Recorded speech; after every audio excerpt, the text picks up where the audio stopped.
what I've discovered, and people ask, like, how do you get through the hard moments out there when it's 0 degrees and you're hungry and you're nauseous and you haven't slept. It's like, well, it's not that that's the opposite of a good moment for me. The opposite of happiness and the opposite of joy and like the good for me is the hollow nothing, the apathy, the like that's the terrible thing to be avoided. So when I'm experiencing extreme pain, extreme fatigue, sleepiness, cramping, uh, maybe I take a spill and now my arm and shoulder are hurting. Like, I'm having a real raw, extreme, vivid human experience, right? That's the spectrum of human emotion that we're able to experience.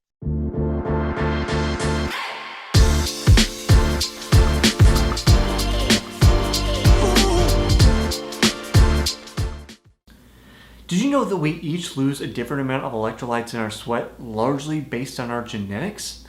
That means that there's no one-size-fits-all perfect sports drink for everybody because we each have unique needs. That's why we at Solpre developed the Sync Hydration System, a series of sports drinks to help match you with the personal level of electrolytes that you need. If you'd like us to help you match with your perfect sports drink, go to solpre.com/hydration-quiz. That's solpre.com/hydration-quiz. Welcome to the Smart Athlete Podcast. I'm your host, Jesse Funk. My guest today is hard to describe, but in many ways he described his own succinct story, which we're going to try to unpack in the next 45 minutes to an hour. So you're going to want to stay with us because I'm sure we're going to have a lot to talk about. The way he describes his story is a kid who had ADHD who began chasing his dreams anywhere from the mile all the way through Ironman distance. At some point in his life, there was a car accident, which I'm sure we're going to talk about, which pushed him towards the mountains, trails, getting away from some of those other kind of on-road events, which led him to the journey of trying to be the first person to have 100 FKTs, or fastest known times, if you're not in the know-how of that lingo. Currently, he's a sponsored athlete with Athletic Brewing. Welcome to the show, Jason Hardrath. It is a pleasure to be here. Thanks for having me, Jesse. Yeah, I'm excited. I guess my only addition on top of that is that I'm not just an athlete. I'm a school teacher as well. Gonna go pick up my sixth graders as soon as we hang up the podcast here, and hopefully impart some belief and some wisdom and some hope and some dreams in their lives, and rotate through I'm an elementary PE teacher, so I rotate through grades, kindergarten through sixth grade, and that's really one of the things that fuels my adventures. Is it gives me permission to tell these kids, like, hey, I'm just some kid from some small town, and I'm out doing really, really rad stuff. And if I can do it, you can do it. And it makes that authentic instead of me just telling them to run while I sit on a golf cart with a big gulp. So yeah, no, it's I'm kind of happy with how life is aligned in that regard. Well, and that's, that's part of the reason that you are here on this particular show. I like to talk to people that have some kind of career and are also athletes. On a very rare occasion, we'll get somebody who's, I'll say, just an athlete, not to be like derogative, because it doesn't happen very often that somebody's just an athlete.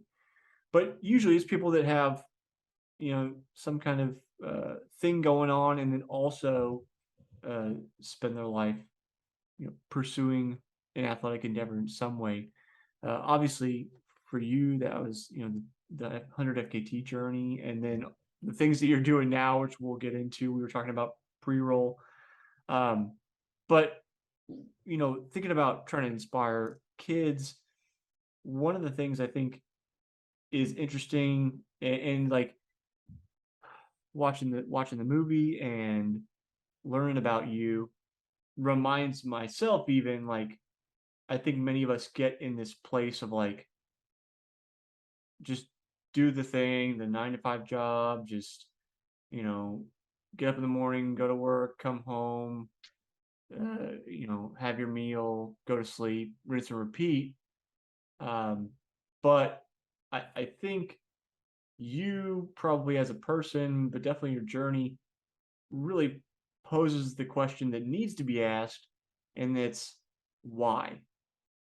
Why does it just have to be that? And like, what does it mean to actually live? If you allow me to be a little like esoteric, I guess. Oh, you're absolutely welcome to be a little esoteric. I actually think this is, and I don't just think this. People smarter than me think this. Um, it's not just like an individual level problem. I think it's a societal level problem. We've broken down like actual, I'll use the term roles in Hmm. society, where people feel a purpose, people feel a contribution, they feel a sense of identity with what they're doing, they see the value and the contribution they're bringing to other people. And we've like progressively over the years, with sort of industrialization, like broken down roles to where a person is doing a meaningless task repetitively, and like, you know with with population growth and all that, it's like there's a lot of different, you know things that people end up doing as jobs, and it's just a job, not a role, not a meaningful contribution, that leaves them feeling kind of like hollow and empty. And I think that type of thinking has also bled across to sort of how we go about doing a lot of things. And so instead of sort of being like, well, what is the real reason I'm doing this, and what is the good, like what's the maximum good I can do for my community if I am doing this, it's kind of like, oh cool, I did the thing and now I'm done. Hmm. uh, Check it off the list.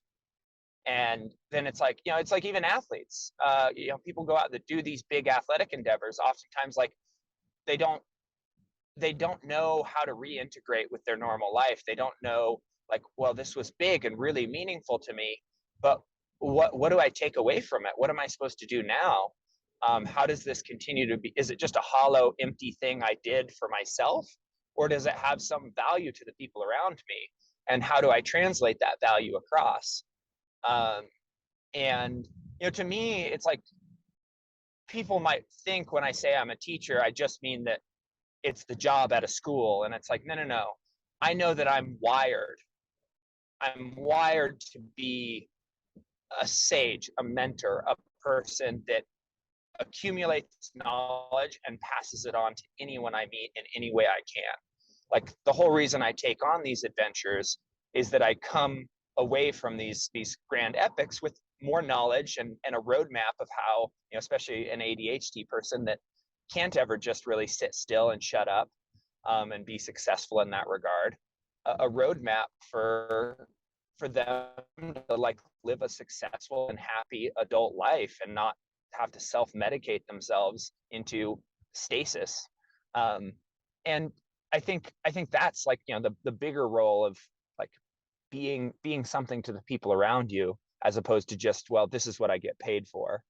um and I think we need to reconnect with that more on a cultural scale, because it is problematic when people feel no sense of meaning. Like it's very problematic. Like that's a lot of mental health issues come out of that. A lot of, like I said, self-medication issues come out of that with alcohol and other drugs. Um, yeah, no, I think there's a really big picture answer there. And then also like on the individual level, like obviously for myself, I can see 1,000 different versions of Jason Hardrath that could have been way worse than the version that exists right now, out doing things that make him feel alive, having positive things to teach kids and to tell to other adults, and uh, hopefully inspiring some people to take on bigger projects themselves and believe in what's possible. Um, definitely could have gone a different way. You're talking about like a lack of a sense of meaning. It part of that I think is like a lack of sense of community.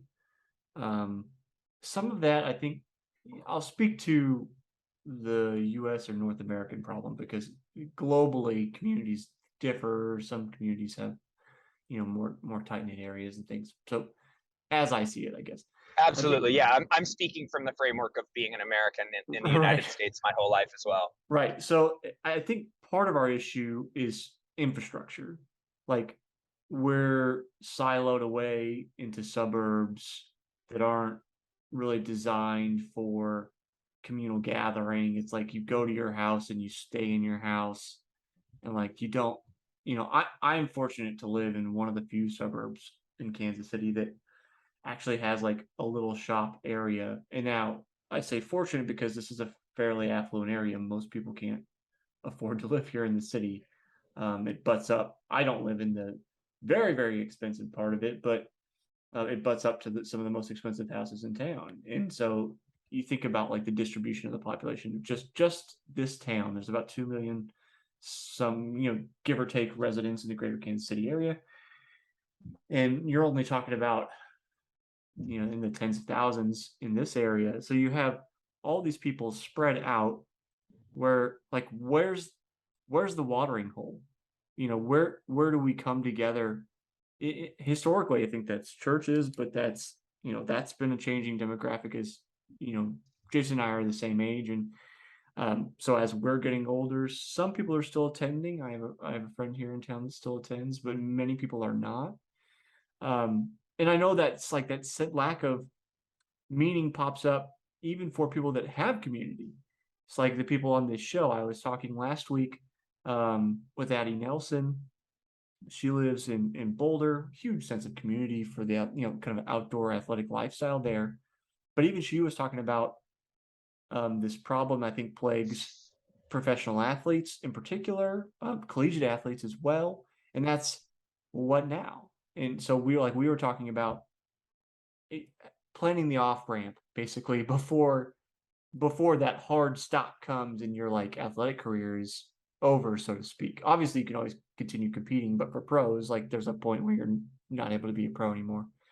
So like, so if you're interested in that conversation, go back to last week, check that out. But that it talking about being a societal issue, it's like there's so many barriers in the way.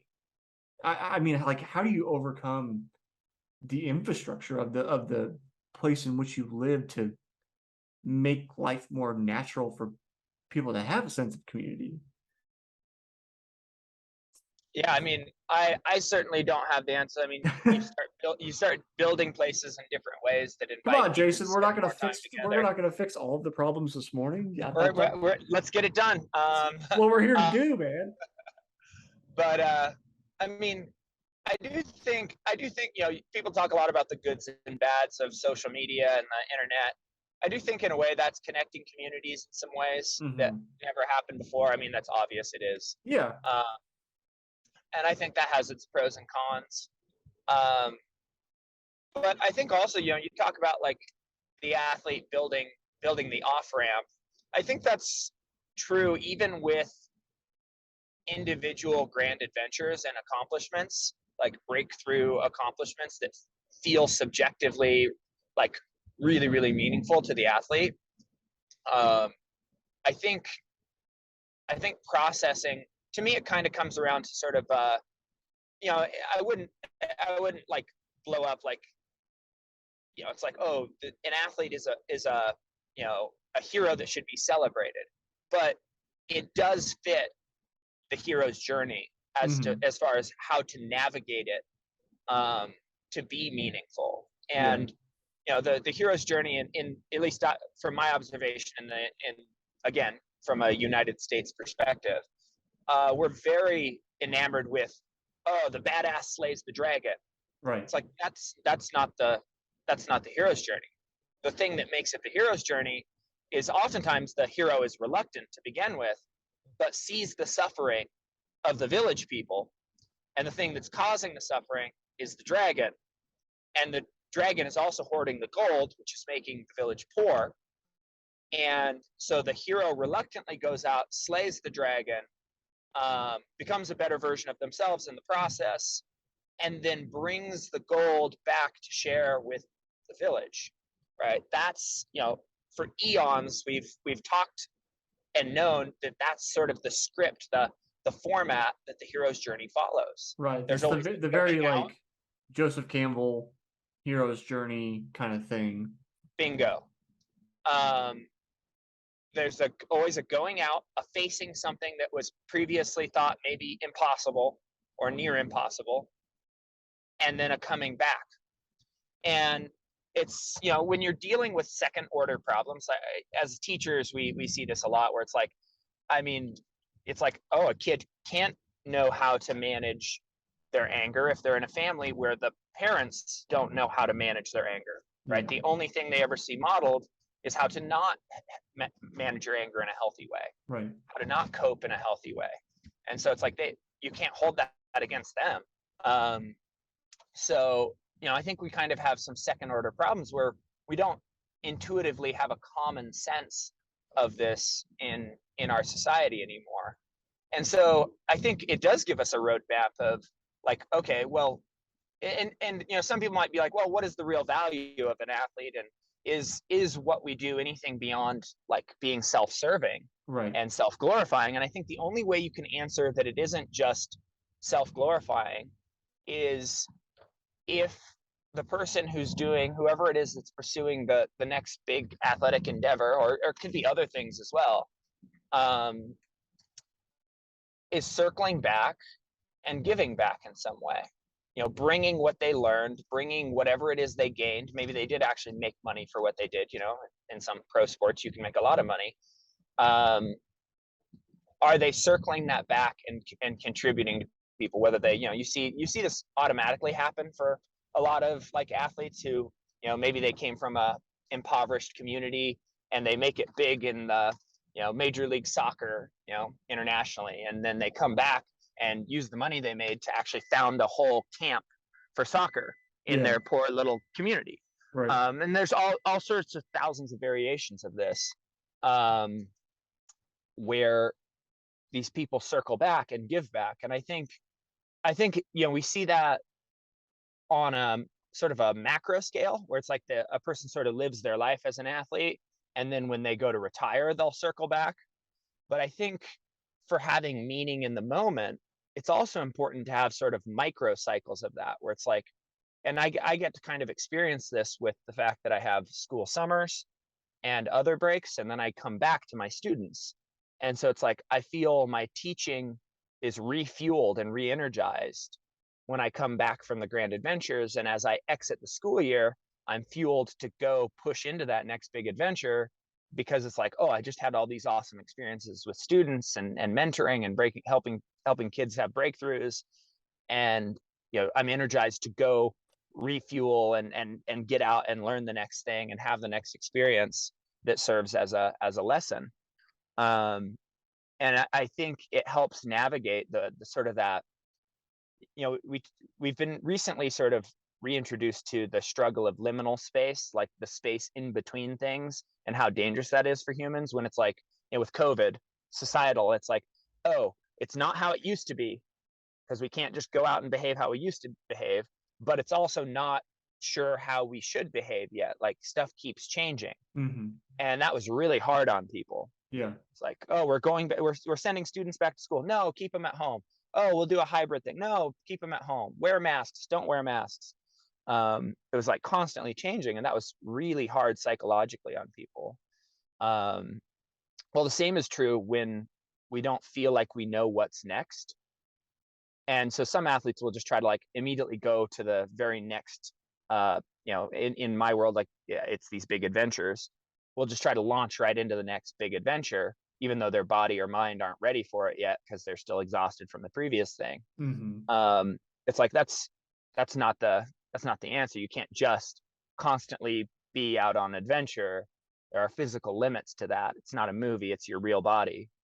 And so they'll try that as a coping mechanism to sort of avoid the down of being in that liminal space. But I think if you know the whole reason you're doing the big thing is to come back and contribute, then the moment you finish, you already know what's next. It's like, I'm processing this in a way I can contribute. And I really think it is an antidote to some of the post-race or post-adventure blues. I think, anytime you have a really heightened experience, the science, Andrew Huberman talks about this, anytime you have elevated dopamine, you're always going to have a bit of a low afterwards. But I think you can avoid the unsureness portion of it, of wondering what's next and what you'll do and whether it matters. Those questions can be answered if you know how you're going to contribute to others after you do a big thing. I think that's a fair answer to that problem. Like knowing that you're going to, like in your case, take your experiences and try to, in some way, like impart the wisdom of the mountain, so to speak, to like the kids you teach. One of the ways I found myself kind of coping with that situation, that like that space between, where maybe unlike Addy, you did not build the off ramp and you're not sure what's next, is like just stepping back for a moment and thinking about, at least for me, like just thinking about yourself, or myself in this case, and just going like, I like lots of stuff. There's always going to be something else. Like, why am I worried about whether there's a next thing? Like, of course there's going to be a next thing as long as I'm alive. Like, so it's like once I sit back and I go, oh, like look at my own pattern of behavior over the years. I always find something else. Even if it's like, I just, and this isn't to be derogatory towards this particular sport, but just anyway, even if I'm just like, I want to be the best like ping pong player I could be, like most people wouldn't necessarily consider it like a serious sport, even though it is, which is why I use it as an example. But it's a huge divergence from anything I've ever done before. And I think if for most people that are going to have these adventures or goals, hit them and then go on to something else, I'm obviously making assumptions here, but I would assume most of them are probably similar to me, that they've had goals, they've reached them before, and they've found other goals. So like in some ways it's almost just like recognizing yourself and like being self-aware enough to go, there's nothing to worry about. I have faith in my own like ability to Trusting in your recognize, own track record. yeah, like recognizing my own willingness to try something new and then being like, Well, it's and fine. I think there's a bit of an identity recognition there, right? Because oftentimes, again, speaking from like American culture, it seems that we tend to conflate things we do with identity in our language. Right. And some people are like, it's just semantic, like saying I'm a runner. Right. It's like, no, you're not a runner. Running is what you do.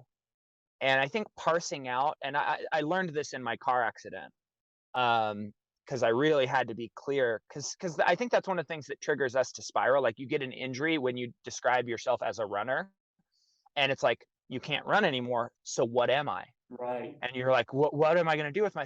It triggers this whole identity crisis, as if you have to like figure out who you are again. It's like no. Running is what you do. I think of it like an artist choosing a medium. Like, do they make with clay? Do they make with paint? Do they draw with pencils? It's the medium you express who you are with, and the identity you parse it out to be, like, who is Jason Hardrath? He's a driven, passionate person that loves moving his body. He loves talking. He loves teaching, and so I know, like, if I'm almost certain of this, after the shock wore off, and I put my head together, if I lost my legs in a car accident, I would buy a racing wheelchair, like first thing. Like, yep, just gonna do the next thing that is a way to learn to push my body and a new way to express myself. um and it's like, I know with my teaching that it's not that I teach for a school. It's not it's not that role. It's that I love creating aha moments, those breakthrough moments for people where they didn't think something was possible or they didn't understand something. And then you create the moment where they go, oh my goodness, this is possible. And I do understand this now. So like, I know that's what I'm aiming at whenever I'm in any kind of a teaching role, is creating that. And so it's like parsing these things out to be a little more specific.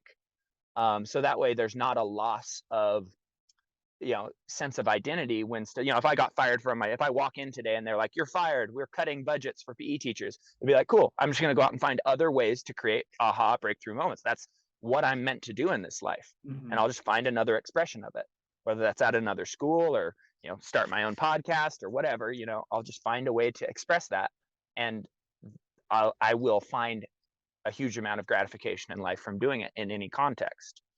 And so I think, yeah, you kind of packaged that in there neatly without saying it, that you sort of understand, like, this stuff's not a hard identity. You don't just get to be one activity. You can totally switch between activities, and you understand that that's coming out of who you truly are. And I think that gives people more flexibility and agility in their lives to handle, big setbacks and say they, get an injury that says they can't run anymore. They can pivot and not have it be a crisis. This is a topic that, I'm not sure exactly what episode this will be. High 160s. So we're 160 some odd episodes in. I don't know how many people I've talked about with this problem, or this kind of like sticky situation of identity versus activity, and how do we untangle ourselves from it? And you touched on one thing I like to kind of point out sometimes, is the role that language plays in how we think about things. So I think about it because I've learned another language, and the way things are said in that language is not the same. You don't always say like in English you say like I am cold. In French you say j'ai froid. I have cold. Like it's the just the way the language works is different. And then there's subtleties like that for every language. Like the way you express certain situations, feelings, thoughts. Some of them are straight translations. Some of them it's like it's not even possible to say that phrase in another language. And sometimes I wonder about, like, how is there a reliable way to distill down who you are and not be aware of the role that like the systems that you live inside of play in that identity, your language, the infrastructure, like we talked about, societal norms, the opportunities, how your parents are, like there's so many influences. And then just the internal things. Like I think you and I are both, I'll say, like genetically driven. Like I think some people just have an inborn genetic need to go do. And it can be harnessed. Like other people can find that motivation. I don't know. I'm not saying it's always genetic, but just like I think there is that component. So I just wonder about, is there any way to build a system to get us out of all these systems, to figure out, who we are underneath all of these layers of things that influence who we think we are? I think, there's no one size fits all, right? Right. It's a journey. It's a process of self-awareness. It's a process of learning, and a person has to they have to want to vet that all out. I think a line of something I talked about made it into the Journey to 100 film, and I mentioned this because obviously I started doing 100 FKTs before FKTs became cool and everybody knew about them Yeah. due to COVID shutting races down. Yeah. And I was just doing it. I was doing it whether anybody was going to care or not. I didn't think a film was going to get made. I didn't think like I was going to get any sort of a sponsorship for it. Like I was just out chasing what I loved.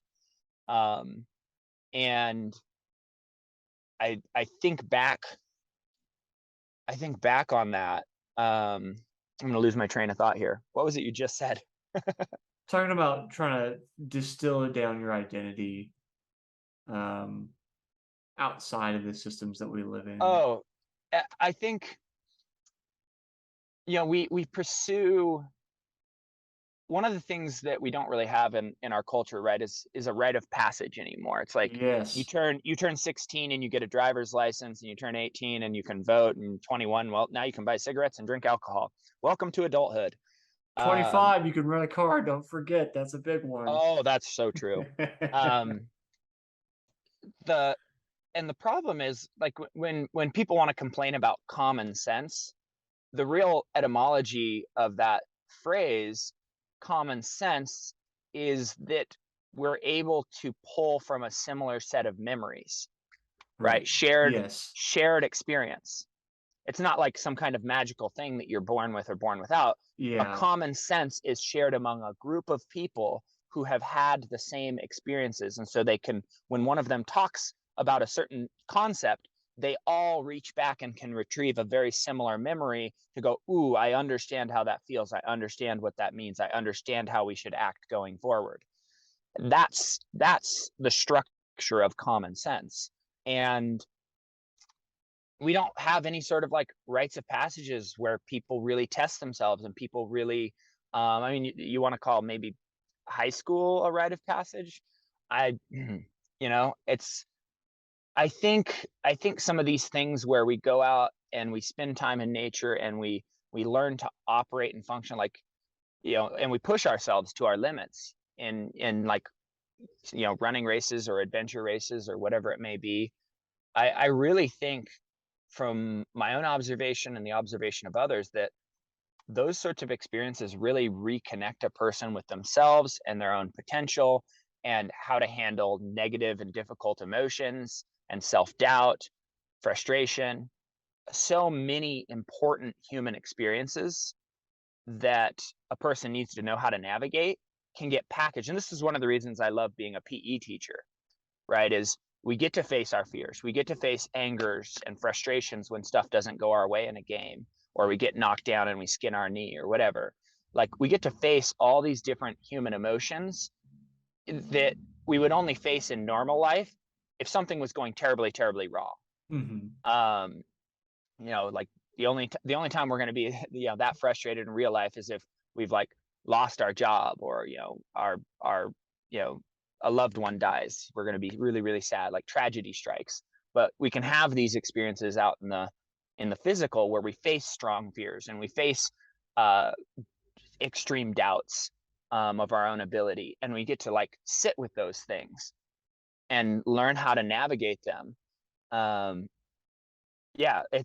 think, I don't know, I've been known to say things like, man, I think every human being should do a 24-hour event, like even if they just walk the whole time, just to see how far they can move in 24 hours, and to go through the whole process of what a human being experiences while trying to make themselves move for 24 hours. It's a pretty safe context, so it's like nobody really gets hurt. You're just doing laps around a loop, so there's lots of support, lots of chances for help. But it's like the journey you go on while doing those same loops over and over again, because there's also nowhere to escape. When you do when you do a 100-mile race, you kind of be like, oh, I can't wait till the view on top of this next peak, or, ooh, I'm looking forward to this next descent. I'm really fast running downhill. There's something to like pull yourself outside of yourself. Yeah. When you do a 24-hour event, you like get the novelty of the loop once, and then after that, anything that goes on that's novel or good has to come from inside you. Right. You have to be at peace inside your own mind. Otherwise, it's like, yes, that same stupid rock again. Yep.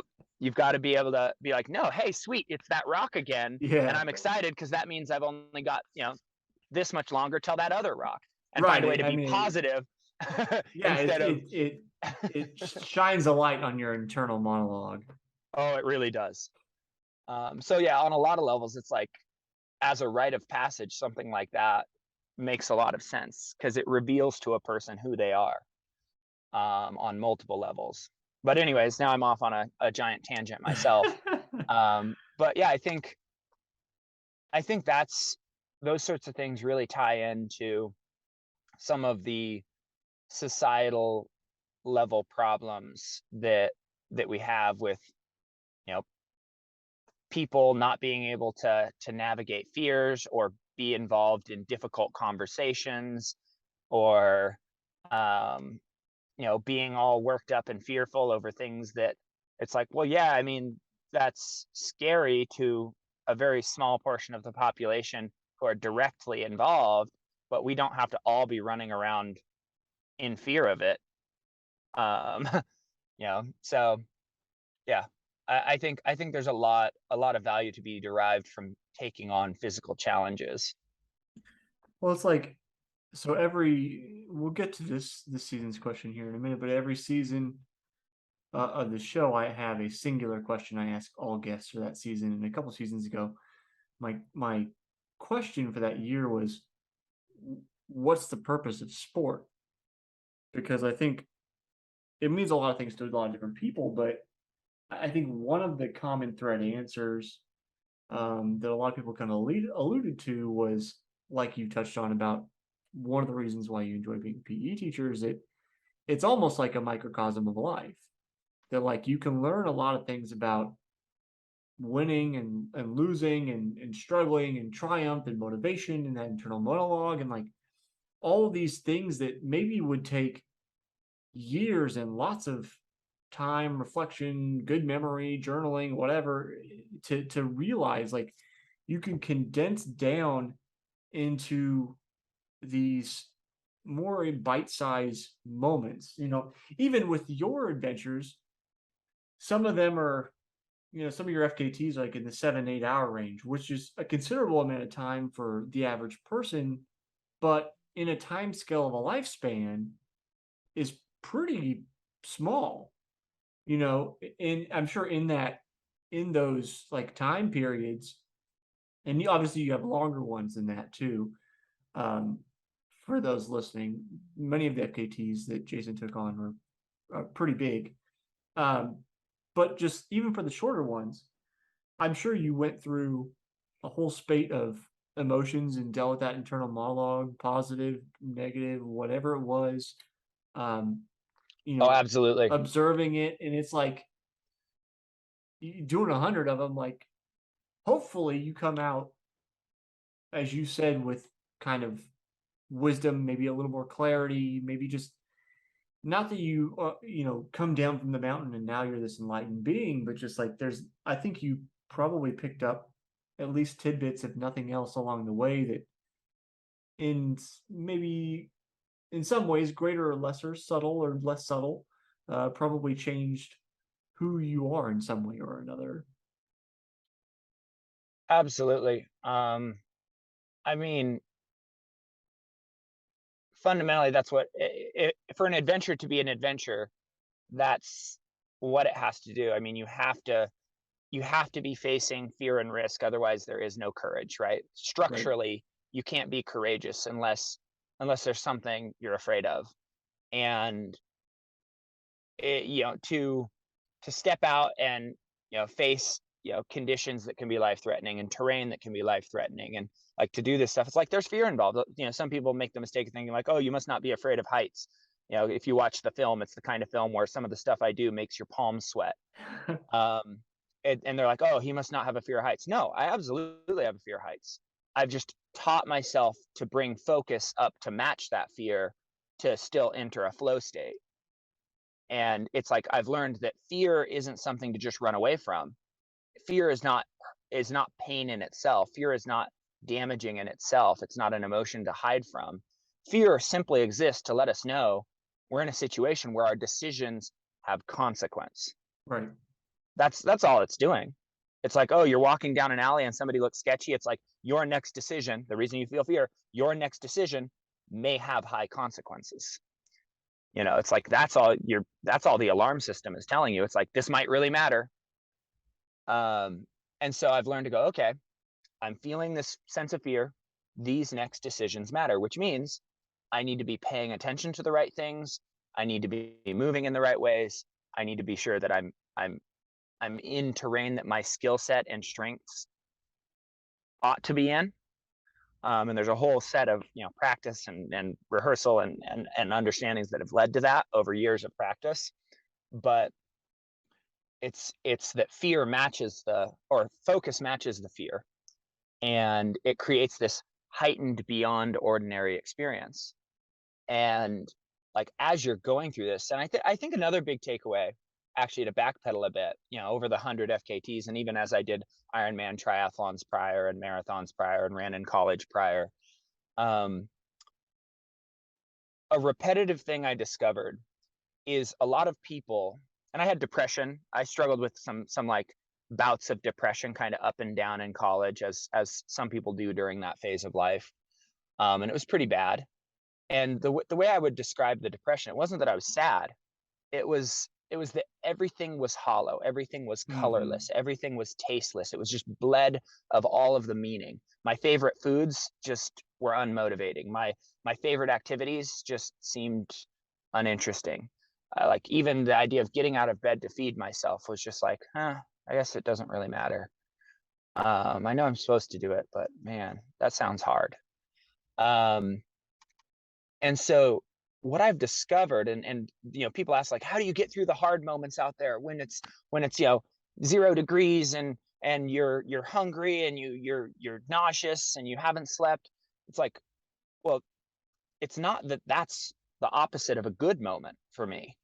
The opposite of happiness and the opposite of joy and like the good for me is the hollow nothing, the apathy, the like that's the terrible thing to be avoided. So when I'm experiencing extreme pain, extreme fatigue, sleepiness, cramping, maybe I take a spill and now my arm and shoulder are hurting, like I'm having a real raw, extreme, vivid human experience, right? That's the spectrum of human emotion that we're able to experience. And I'll even be out there in the moment now and be like, oh, this is real. Like, whoa, this is full on. Like I'm experiencing life even when I'm in those lows, and it's really extreme. And it almost sort of like brings me back around mentally, where I'm like, all right, cool. I want to be here. This is what I signed up for. I didn't sign up for it to be all like rainbows and daisies and magic land. I came out here to be human. And that means I'm embracing the full gamut of human emotion as I take a journey. I'm not wishing I was having a beer when it gets hard. I'm not wishing I was at the finish line when I start to suffer. I'm present in that suffering because that's actually why I'm there. And that changes it. That flips things when you're able to embrace life and look at life from that perspective, that you're not trying to be happy. You're not trying to always have everything be up. You're trying to experience a full human experience. And the thing you're trying to avoid is sitting, staring at a computer screen, feeling absolutely nothing about your life and the people around you. That's what you're trying to avoid. That's death. To just be absent of any meaning or feeling. That's the horror show. And I think that changes everything when you have that perspective. Jason, there's so many other things we could get onto, but we're going to run out of time here soon. So I'm going to jump to my last question, which is the question I'm asking everybody this year. And I think you'll probably have some interesting insight into. And that question is, how do you celebrate your wins?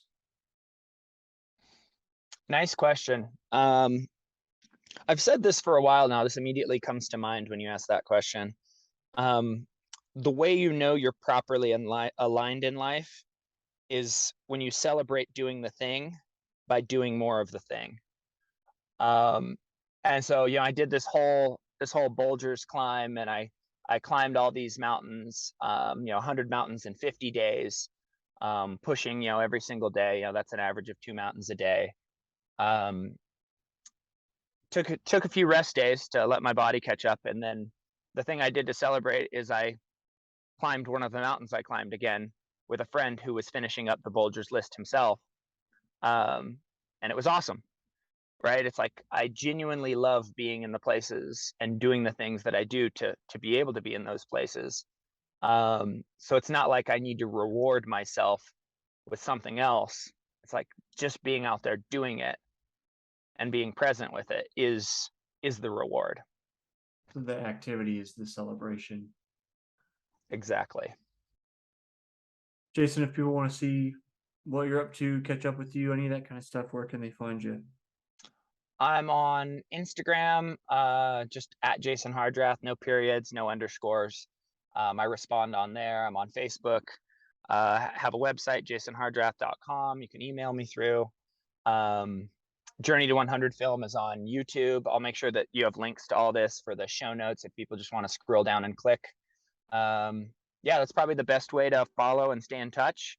And I'm pretty responsive if you have any, grand adventures you want to get out on that you want to ask some questions about. I also do provide coaching for people that are looking to, bridge the gap to a bigger race distance or maybe step across from racing into FKTs. Yeah, definitely stoked to help anybody move forward with what they think is next for themselves. Awesome, Jason. Thanks for hanging out with me today. Absolutely. This was a pleasure, Jesse.